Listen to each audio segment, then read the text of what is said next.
When it comes to elections, unknowns are myriad, especially in midterm elections. National issues can sometimes cut across districts and state lines, like, say, a drawn-out war. Then sometimes local issues, maybe a factory closing or a splashy scandal, The female body has ways to try to shut that whole thing down. can influence who wins a House or Senate seat. Now, here's what's unique in 2018 and ahead in 2020.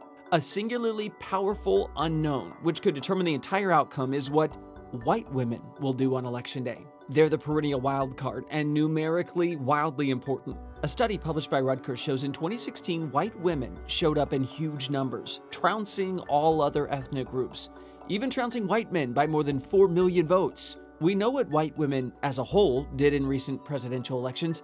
They went for the Republican candidates. 55% for George W. Bush, 53% for John McCain, 56% for Mitt Romney, and 52% for Donald Trump. It was much the same in the 2014 midterms.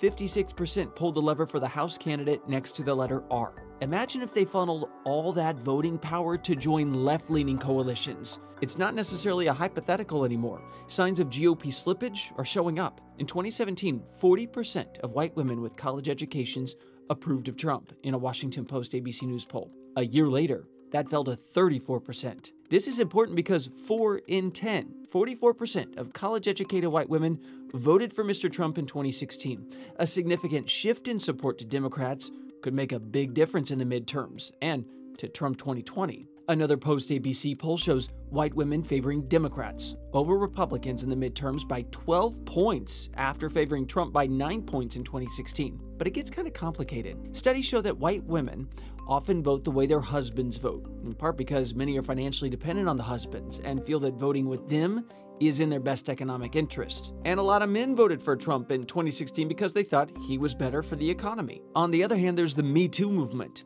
That could make sexual harassment and equality more of a pressure point going forward. Will the president's dicey history with wives and TV show contestants, alleged mistresses, become a factor? The so-called Stormy effect sent the president's approval among women plunging from 41% down to 35%, according to a Harvard poll, after that porn actress came forward with allegations of an affair and cover-up. So we come back to the question, what will white women do?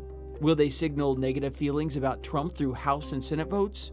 Or will they set that aside and stick with local Republicans, many of whom they know and like? A lot of ifs here. White women will be at the polls. Who will they be supporting or denouncing?